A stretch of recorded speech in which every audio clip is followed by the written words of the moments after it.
后来过来，这是内政部的规定，这个资本价100万以上的礼仪公司，必须都要有1个以上专任有证照的礼仪师。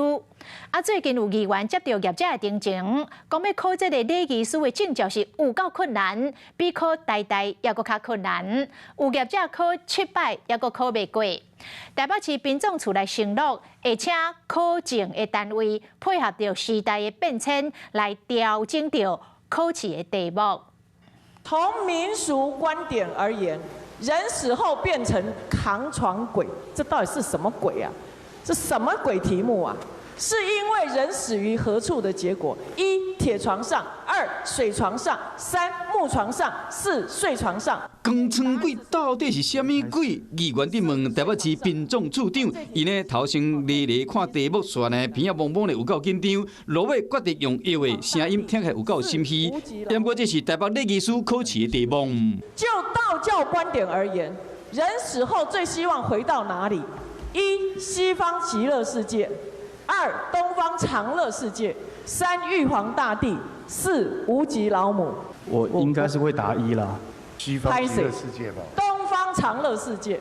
过来一题，不过这摆都无遐好运啊！殡葬处长安尼歹势，不过殡葬业者都笑袂出来，因为你看这个题目。为伦理到礼仪事事5经拢有，这拢是礼仪师学考试的题目。若考袂过，就要考到过为止。因为依照殡葬管理条例，资本价100万以上的殡葬业，要设1个到7名以上的礼仪师，若无就要罚钱。有人考7摆，佫考袂掉，讲比大大较歹考。100个里面大概过了3个5个而已，他的录取率大概比考台大还难吧？发文给相关的考证单位，请他们配合时代环境的变迁，考虑调整考题的内容，以符合现代礼仪服务的情况。讲考试的内容已经修改啊，因为台北市殡葬业者超过350间，资本额100万以上有69间。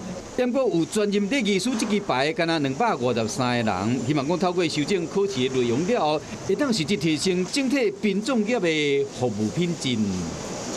嗨，我是庄宇杰，想要看到更多的新闻内容吗？赶快订阅华视新闻的 YouTube 频道，并且开启小铃铛，跟着宇杰一起看新闻吧。